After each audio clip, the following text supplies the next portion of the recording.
Hello, everyone, and welcome to the Your Mark on the World show. I'm your host, Devin Thorpe, and our guest today is Craig Zelizer. He is the CEO of the Peace and Collaborative Development Network. He is also the head of the master's program in peace and conflict resolution at Georgetown. Did I get any of that right, Craig? Yeah, so I'd say the associate director, so one of the heads of the conflict resolution program at Georgetown. And Craig is just one of my favorite people. I ran into Craig at the airport in Mexico City when we were both on our way to Opportunity Collaboration last year. And it was just a joy to meet him, his wife, and his son, who has a lot more energy than Craig and I put together. And but Craig's just a delightful guy, and so you want to get to know Craig. Craig, thank you very much for taking the time to be with us today. No, thank you very much for the invitation, and we loved meeting you last year at Opportunity Collaboration, and it's been wonderful to follow each other on social media and be inspired. And your work is also quite dynamic, inspiring, and makes me want to learn a lot more about the guests you're hosting. Well, thank you. You're typical of the guests we host, in that you are an outstanding person making a real difference in the world. Tell us, Craig, about PCDN. So PCDN is the world's go-to hub for the global social change community. We connect over 35,000 organizations and individuals in every country in the world where there's internet access, so about 180 countries, plus some territories. And the idea is we want to connect, inspire, inform, and help anybody involved in the long, hard slog of social change have access to the tools, resources, inspiration, connections to scale up their work and be sustained and to do it better and not to have to work in isolation. The kind of origins of PCDN came about because I've been involved in peace building and conflict resolution and social change for many years, have lived overseas in many different countries, and particularly in developing countries, but also often in the US and Western Europe. People are involved in these very difficult situations, trying to reduce peace, build violence, end polio, and doing amazing work, but often burning out and not having the support they need, in the local level. And so PCDN was created to really help people get the information and tools and resources. So basically, we have about 60 resource guides for the key things people need to know about accessing jobs, funding, careers, resources. But we also have a wonderful horizontal networking where change makers can connect with each other, ask questions, put up best practices, talk about their frustrations.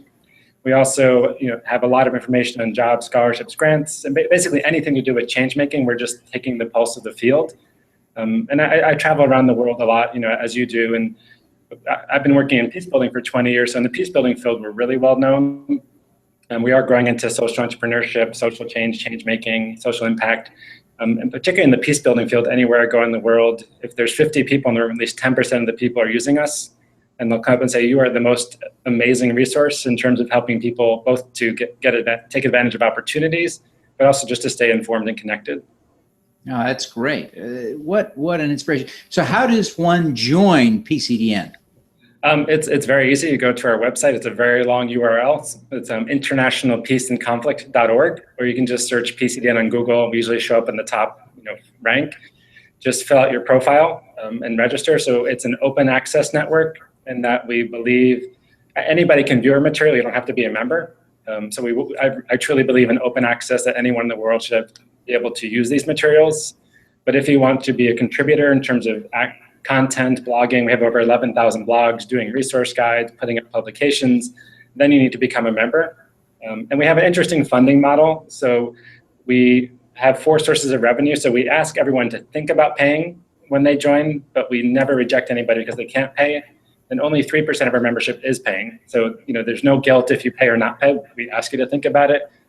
So the only thing that would block someone from becoming a member is if they have a very incomplete profile, because we're an open network, but we want to keep out spammers and scammers and make sure that anyone engaged in our site is actively working in the areas that we're talking about. So we do look carefully at every profile and almost have a 0% scamming or spamming membership. And I imagine you eject the bad, the ne'er-do-wells when they do show up. It's pretty rare. So we almost never ban anybody. The number one rule in our network is you can't ask for money. And so we don't allow fundraising or for outside fundraising. And we have references of where people can go to raise funds.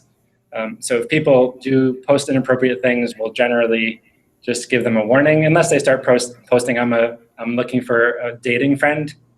Occasionally we'll get those, and then you look at the profile and they all have the same name.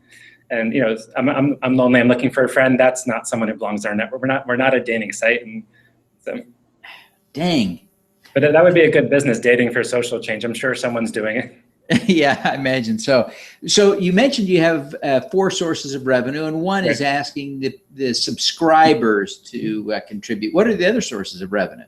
The main source is advertising. So we have about 160 advertisers, and these are primarily universities, think tanks, fellowship programs like the Rotary Peace Fellowship that I'm very involved with, U.S. Institute of Peace, so training programs, but also service providers, ethical ones. Right now, Zen Payroll, which is a hot startup company, it's one of the top startups in the country, is advertising. So basically, universities trying to get this wonderful population that we have already vetted, or service providers providing an ethical service, so we don't just take advertising from anybody, publishers, NGOs, so that about 160 of those. And then we also have some advertising that comes just from employers. So people who are trying to reach the specialized community, that's been vetted, and we have strong profiles with sectoral areas, years of experience, languages. And so we have probably about 60 employers who are using us regularly, from Mercy Corps to American Friends Service Committee to UK-based NGOs. And then we have organizational partners. Great. And what is an organizational partner? What's an example of one? What kind of support are they providing? So there's 2 different forms. So we have some organizational partners where they help contribute financial resources and they get a set amount of benefits in return. So maybe we give them customized advice how to best use our network, advice on job searching, advice on how to do better blogging, or they might get some of their posts distributed. And we have about 40 of those. And then we have some partners where we're just like-minded and doing really interesting work, and it comes across much more as let's advocate and support each other's work. And so there may or may not be a financial transaction, but it's the idea we believe so deeply in what we're doing. So for example, Opportunity Collaboration is one of those type of partners. Is the conference where we met in Mexico has ruined every other conference for me that I go to in the world. And I go to lots of conferences, because it's an unconference, but we've been partners and kind of supporting each other's work. I was just at a conference, the Interaction Conference this week, which is the world's leading development humanitarian network. It's the same type of thing, supporting and engaging in each other's work. And we're always open for advertisers, partners, new ideas. Well, it sounds like you've really got this figured out, and that's great. I wouldn't say that. I say we're always learning. So for the past 11 months or 10 months, we've been based at a business incubator in DC called 1776, which is one of the top incubators in the world. Yeah. So it's been wonderful for us because it's really thinking, their mission is they're trying to work with companies that are trying to either disrupt their entire industries and or affect positive change in the world. And every day they have classes and meetings with venture capitalists and how to do better sales and marketing. So that's been very helpful for us, because I feel like I have a PhD. I know a fair amount about nonprofits and business, but I feel like I'm getting an MBA by being here. But a useful MBA. So you're doing this interview from 1776 right now? Yes. This is I can show a little bit of the propaganda. You can see right there. Yeah. So this is they have 3 locations. This is the location in Virginia they just acquired, which is next to National Airport, but the main one's in DC, and they also just got space in San Francisco. Very cool. Very cool. I've heard of 1776 before, but this is the closest I've ever been to being on the inside. So thank you very much for taking us in and giving us a look. Next time you're in DC, you'll have to stop by. I will have to do that for sure. I love DC. I worked on Capitol Hill for a couple of years and love the city. Love it. So what are your goals for PCDN going forward? So we have 3 main goals. The first one, jokingly, is to build world peace and advance social change. Not by ourselves, in partnership with lots of other organizations that are doing this. So we are never going to get to. I was watching your talk you gave in January prior to this. I think it was at a Rotary Club. And you were talking about the incredible work Rotarians are doing to end polio and how it's almost been ended. So it's very easy to measure polio and say it's either ended or there's 100 cases or 5 cases. And with peace, we're never going to end violence. But the idea is we want to build much more robust systems, civil society, government, and business systems to advance the ability of societies to respond to conflict. So to to make us much more of a peaceful world. That's one. The second one is, so that really takes building partnerships, advancing, our revenue, and doing a lot more innovative work. The second thing is we really want one of my missions in life the best university class I ever took was 25 years ago. It was taught by a career counselor how to build an ethical career in social change. And so that's kind of guided a lot of my work for the past 25 years. And this is more on a career level. But I want everyone to figure out how they can make change in the world while making ethical living, or make an ethical living while making change.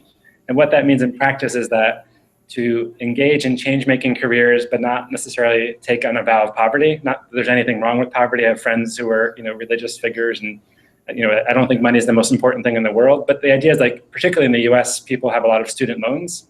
So how do you balance this wanting to affect positive change, but also needing to pay the bills? And so that's something that we've been very involved in for years. And I'm starting a book next year, I'll probably be out in about a year and a half, on careers in social change. And then the third thing is really just to help work with one of my passions, both at Georgetown and PCDN, is putting together business and social enterprise to address conflict and social change. You're really working at the intersection of how can business, both small, because we're very small. We have myself, my wife, who's got a PhD in conflict resolutions from Columbia, 2 consultants and part-time persons. We're very small. How do small businesses, social enterprises, and large businesses, whether it be IBM, how do we kind of work to make the world a better place, and to help be part of that conversation? And really, in the peace building field, we're starting to talk about it much more, but we need to almost drag the peace building field much more into this. So that's kind of the third area. Yeah. One of the things that you said intrigues me, because I really share your sense of purpose and mission. And I'm working on a book, I call it 30 Years to Peace. And the premise of the book is that if we solve a bunch of social problems, it will enable peace. And what I hear you saying that's interesting, a very different but meaningful take, is that peace is a prerequisite to solving the problems I'm suggesting will lead to peace. And that's a very different point of view. I don't think I'd say it's a prerequisite, because you need, that's one of the challenges with social change, is you need to do everything. But if you try to do everything at once, it'll paralyze you, or organization. So the idea is, how do you find the right sector for you as an individual or you as an organization, but not lose how everything else is connected? And so I think for peace, I think peace is essential. And I did a book about 2 years ago called Integrated Peace Building, which is thinking about how do you take peace building and integrate it across sectors: development, humanitarian relief, gender, business, media. So it's a pretty good book, but the idea is we can't come around and just say, let's talk about peace. If you and I spend half an hour talking about peace, it's interesting, but it's going to change the world? No. So for me, it's peace and, so that the idea is, how do you root peace in business, or how do you root peace, and not even peace, because the problem with the word peace, it comes across as a leftist hippie notion, let's go out and hug trees and everyone's going to be happy. So I think of it much more as, how do we root peace building and approaches to building resiliency across sectors, so that if an extractive industry, like an oil company, is working in a conflict-affected environment, how do we ensure what they're doing at the minimum doesn't make it worse, but at an ideal goal is actually make sure they're playing a critically positive role. So I wouldn't say peace is more important, because everyone's sector, if people don't have health or health care, or if they don't have housing, or if they don't have, food security, those are, if people don't have basic shelter, security, food, and health, then nothing else matters. But the absence of peace erodes all of those things. But it seems to me part of the import of what you're saying is that all of these things are connected. And I think it's a brilliant insight that we can't, no one can solve all of these problems single-handedly at one time. But we need to have an awareness, like you're saying, of how these things interrelate. And peace and international development may be thought of in a way as two halves of the same coin. And we need to be working on both simultaneously in order to achieve objectives on either side of that coin. Exactly. So, and also, I'm on the board of Alliance for Peacebuilding, which is the main network of mostly North American based, but also international peacebuilding organizations, which I would encourage everyone to check out. So the idea, again, peacebuilding is still a small field. So if you put together the collective international development assistance, the ODA, official development assistance, is about $134 billion a year.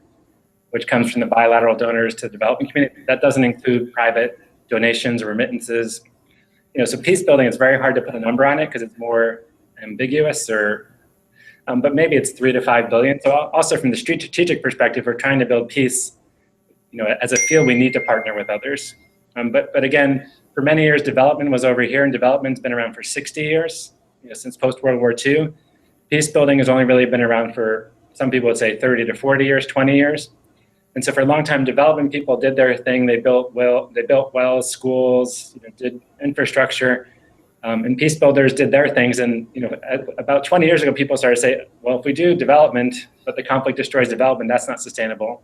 And peace builders started to say, like, if we only sit around talking about peace, which again, I'm being a little binary here, nothing's going to change. Because we can bring people together and talk about peace, but if there's no jobs, infrastructure, education.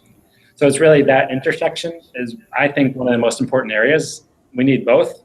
And that's true of all sectors, but trying to figure out how do you work in partnership when you have competing funding sources, donors with different priorities, you've got log frames, that's where it gets challenging, but that's where the real fun is. Yeah, I hear it. You just have some tremendous insights. Of course, you'd get that from spending the last 25 years doing what you've been doing, the study, the research, the writing, and the living and doing. Really amazing, Craig. You've become a real role model in the peace building space. People look up to you, they admire you, they follow you, they want to know what you think and do. Who do you look up to for inspiration and guidance? I don't want to oversell. I mean, there's lots of very amazing, lot of amazing people in peace building. So in terms of my inspiration, there's so many to be, but it's hard to name just one, but I can pick out one. So my favorite peace builder in the universe is a woman. Her name is Rabi Damalin. She's from Israel, originally from South Africa. So one of her uncles was Mandela's lawyer. She was so horrified at kind of apartheid in South Africa, she immigrated to Israel, I think the late 60s, had a child in Israel, and was just a kind of a PR executive, so had a social conscience, but was, doing business and helping design ad campaigns for major multinationals. And her son, David, was in the Israeli military, which almost all Israeli young people are required to serve. He had a lot of ethical qualms about serving, particularly in the West Bank. But he was killed by a Palestinian sniper. And actually the sniper, I think on the same day he killed David, killed 8 other people. And so that kind of really shook Rabi up. Obviously, it's the utmost tragedy any parent can imagine. She quit her job and she got involved with a group called the Parent Circle Families Forum, which is a joint Israeli-Palestinian NGO that's composed entirely of families of bereaved members. So people have lost cousins, uncles, fathers, mothers, sisters, brothers through the violence. And they come together and do the most incredible peace building work that I've ever seen because they've suffered the utmost tragedy and they're interacting with their perceived enemy. So Rabi has been one of the core members of this group and is one of their key international spokespeople. And so one of the things she likes to say, and even when the army came and told her son was killed, she said, don't let anybody else be killed in David's name. Is the idea, like, yes, I've suffered this horrible tragedy, but I don't want revenge. Not that she wants to forgive. So I'd say Rabi and that whole group, which unfortunately keeps expanding. So it's up to about, I think, 700 to 800 members. So that's probably the group that I find the most inspiring. In particular, Rabi, and I'd never met David, but I actually have taught students. I had a student from Israel, not at Georgetown, another course I taught overseas, was actually David's student.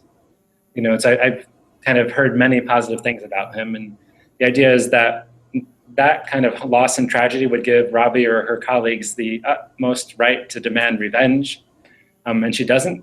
And a lot of people in Israel think she's absolutely crazy, and a lot of Palestinians who have met her Palestinian colleagues, a lot of Palestinians think they're crazy or talking to the enemy, the occupier.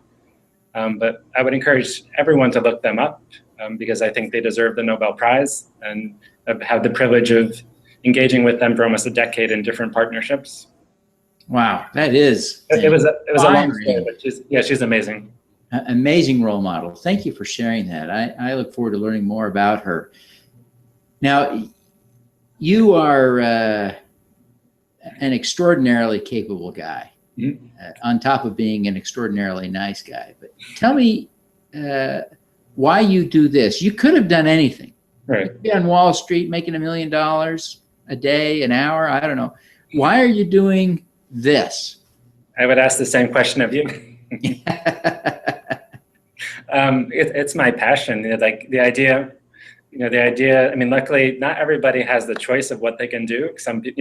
Not all the world has the freedom or the opportunity, but the idea, like the way I spend my days, I love it.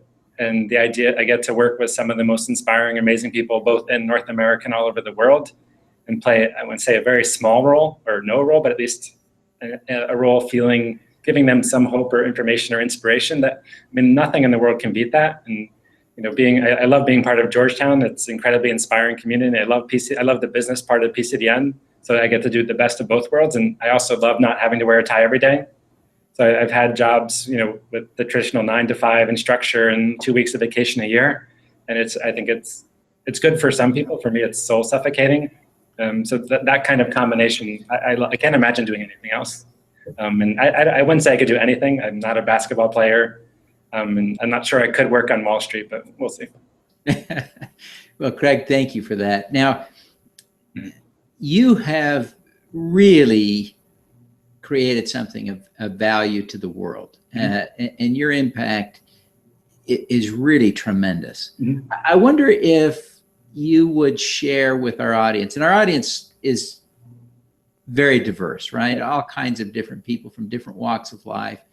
But I think they all have one thing in common. That is a desire to do more good, to have more impact. Can you give us one tip that we could employ to do more good and have more impact?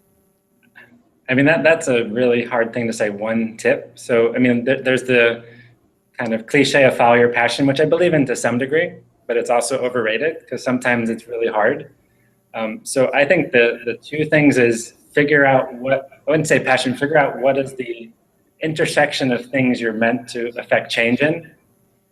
And that can be some of my alum at Georgetown. We have 200 alums. Some of them are working in huge oil companies. I actually think it's wonderful because they can affect huge systematic change in a large oil company that I can't. And some of them are working on the front lines of conflict in Afghanistan. So really it could be your passion, but really figure out what is the right combination of skills, abilities, and location for you to affect change. Make sure you don't do it in isolation. So find a peer network or mentors, because if you do this in isolation, you can go crazy or burn out or put yourself in real danger. And there are lots of people putting themselves on the front lines, and they have to. My wife is from Colombia, so I've met people who have, are sacrificing a lot to help build peace in that country. So it's that combination of, I wouldn't say the word passion, but think about passion and then find what's the right natural outlet for you to affect change, and just go for it. But make sure you're doing it in community. Oh, fantastic. Those are really some great insights, Craig. I really appreciate you sharing that. Can I add one more quick thing? No, did you want to add something? The other thing is, and this is more my professor role, so a lot of people who come for graduate school, they want to work in NGOs, government, and that's kind of how they define the career path, maybe multilaterals. So the advice for aspiring change makers is think really broadly in terms of careers, and NGOs are wonderful, government can be wonderful, but the idea is think about private sector. There's amazing private sector companies that are doing radically interesting things to make a profit, but also do good. Although B Corp these B Corps, I'm on an advisory board of a B corporation, but really think broadly and don't limit yourself in terms of how you're thinking about careers, because too many people, I think, are defining social change very narrowly. And social change could be go working for an impact investing firm, in Wall Street or something, and that might have a lot more change than working in a community, and they're both valuable. Well, Craig, I really appreciate those insights. It's great to have you on the show today, and I know people are going to be intrigued to learn more about what you're doing and connect with you. Where do they go to engage? How do they connect? So 3 ways. They can go to the website, PCDN, internationalpeaceandconflict.org, Twitter @Craig Zelizer, email. It's a very long one, so it's best to just do it through Twitter, but it's C Zelizer, Zelizer @internationalpeaceandconflict.org. And I'm always happy to talk to interesting people, partners, answer questions. And I know that I'm really inspired by your work too, and that you take time to help connect people. Well, Craig, thank you. The pleasure and privilege is all ours. And we thank you for taking the time today and wish you every success in the great work that you're doing. Thank you to you. Awesome. All righty. Let's do some good. Okay, thank you.